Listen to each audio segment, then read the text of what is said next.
Sabi ko, grabe, 6 digits, Canadian dollars. Sabi ko, grabe. Sabi ko, I will become that. I will work hard para umabot ako sa level na ganun.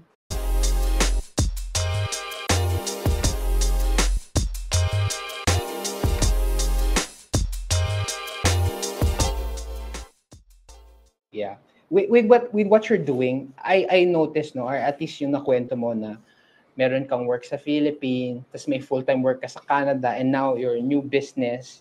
Yung question doon, especially for those who are watching, how do you manage all of that? Tapos may asawa ka at may 3 anak. How do you manage the time, your energy? Any tips sa mga kababayan natin na parang ang daming responsibilidad? Magugulat ka, pero there's actually a lot of apps that are available that will really help you in parang managing all this business. So even yung business suite lang, you could actually schedule all your posts. In fact, you could schedule 2 weeks in advance. Ngayon, kung like now, medyo lumalaki na yung negosyo, syempre, ang ginawa ko, in-employ ko na yung isa kong anak. Sabi ko na lang mag-post. Diba? So I pay her. And at the same time, I am able to train her.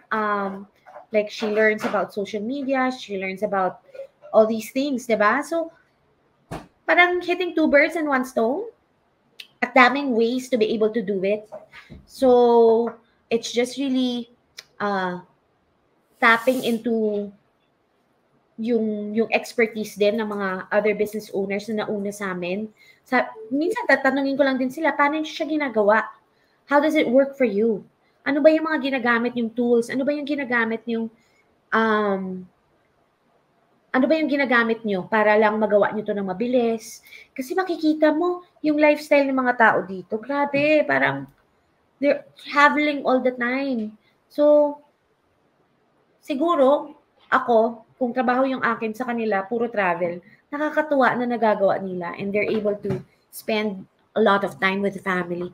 Yun talaga yung goal ko eh. It's really to have that time freedom.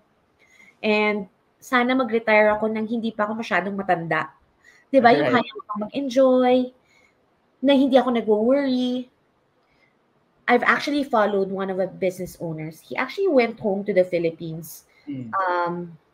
A few months ago.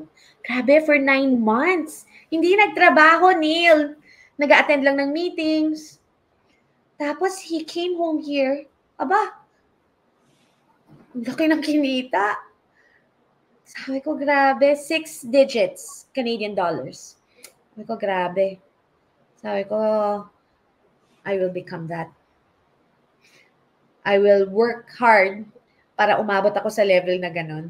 Para sa mga anak din naman, na hindi ko na problemahin kung saan ko kukunin yung pang-tuitionism na sobrang mahal, di ba? Kasi most likely, pagdating niya ng 2nd year, she will have to move to Vancouver or Toronto, which is 3 times more than the cost of living here. So sana lang hindi maging mabigat yung paglabas ng pera. Kasi nga, kumikita na ako ng ganun.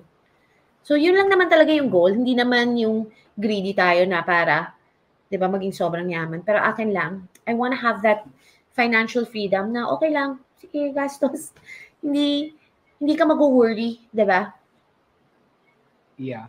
It's really basically doing the hard things now so that when the time comes, when you're older, you will enjoy the fruits of your labor. Sometimes kasi people don't want to work, invest, enjoy lang lahat, not thinking about the future. And when the time comes, future na, wala ka nang aanihin. Like, I mean, either magtatrabaho ka ng mas matanda ka na or aasa ka sa people around you. Which, what I like with what you're saying, na ngayon pa lang, pag sumikapan na, para when the time comes, donya-donya ka na lang, travel ka na lang. And then, give the children more opportunities and options. At the end of the day, sila naman yun eh. Pero at least, mas maraming nabubukas na door because of how you have paved it for them. Yeah. Actually, itong business na to, Neil, it's really me wanting then to open opportunities for the kids. Hindi lang to para sa akin. Inaaral ko na siya, dadahan-dahanin kong papaaral sa mga bata. Para at the same, that way, I could already give them that stream of income. 'Di ba? As I build on my own, they have that opportunity to build on themselves as well. Yun, kasi hindi naman, nakikita mo na yung trend ngayon eh. Hindi steady yung work. 'Di ba? You really always have to have your plan B. What if my work, bigla akong nawalan ng work? Kasi nga, nag-cut yung company. Anong gagawin mo? 'Di ba? Kung wala kang plan B, paano? 'Di ba? Paano yung mga anak? Hindi naman pwedeng a-action na lang tayo kung kailan it's too late. 'Di ba? It's really always building on something. Right. Like, it's really anticipating the future gastos, should there be any. Para Yeah. when the time comes, hindi yung uutang, hindi mo alam kung saan kukuhanin, pero you have saved up for it. Siguro, for people who are watching, mga kababayan natin, kasi ikaw, very inspiring yung story mo. You took a risk kayo ng family mo and your husband. Any advice sa mga kababayan natin na somehow they're comfortable in the Philippines, pero gusto nila mag-abroad or mag-Canada, pero medyo takot mag-risk? Any like encouragement for them? Don't be scared. Just make sure that you always do your research, 'di ba? Aralin niyo lang yung mga pathway niyo. Aralin niyo lang lahat ng posibleng mangyari, 'di ba? Don't be scared to take the risk. Even if you don't see the whole staircase, it's just making that first step and having that mindset na kakayanin mo one step at a time. It always works out eh. God is always good. God will always bless naman our hearts as we put our hearts into it and really worship Him along the way. Yun, progress comes one step at a time. Hindi naman yan automatic. If you really dream to have, like, to be able to build a future for your kids, work on it.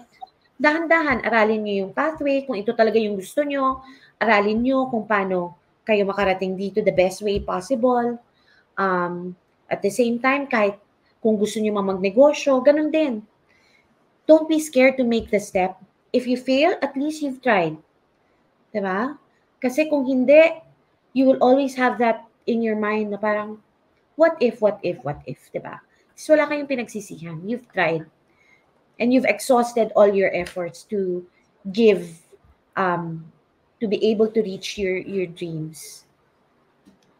Yeah, agree na mas okay nang you did it and nag-fail. At least you tried. Mahirap na marami kang mga what ifs or regrets na sana gawin mo. You mentioned like multiple times in our conversation na yung grace ni God, favor ni God. Siguro yung question ko is, yung sa journey mo in your family, ano yung naging like tulong ni God sa journey mo? How has it been instrumental? Yung kasi hindi lahat naniniwala kay God, pero parang sa'yo, ramdam ko na parang ang laki ng tinulong sa'yo ni Lord eh. So, how is it affecting you and your family, yung relationship mo with God? A lot of the strength and the lakas ng loob that we have is really rooted in our faith.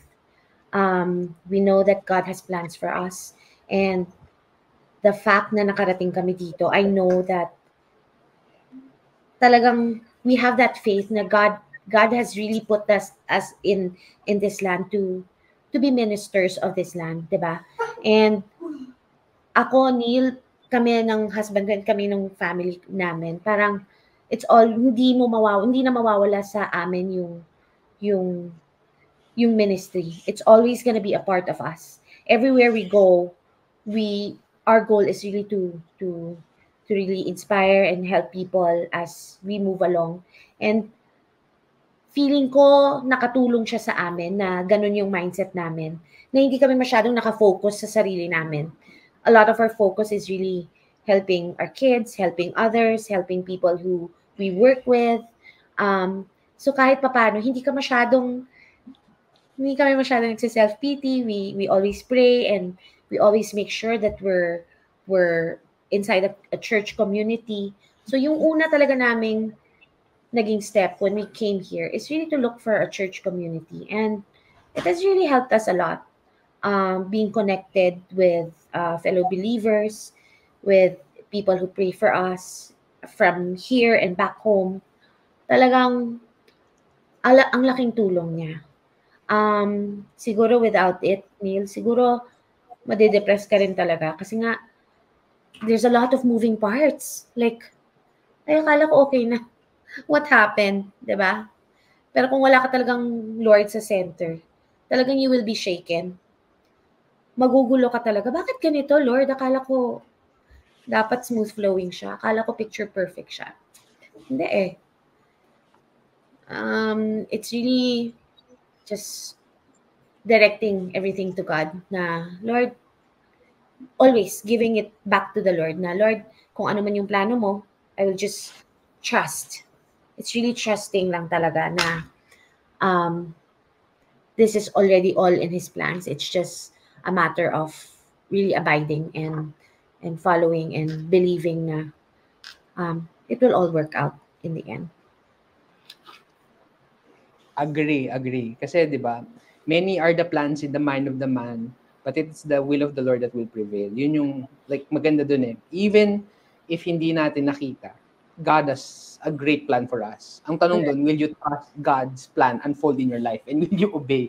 Minsan yun yung... Yun eh, no? Minsan. Oo eh. Kasi minsan the opportunities logically is best for you and your family. Pero minsan, iba yung direction ni Lord eh. Pero iba rin talaga when we walk in obedience. Iba yung plano ni Lord. Yung best plan ni God for us is way better than our wildest dream na pang sarili. Mm-hmm. Si God yun.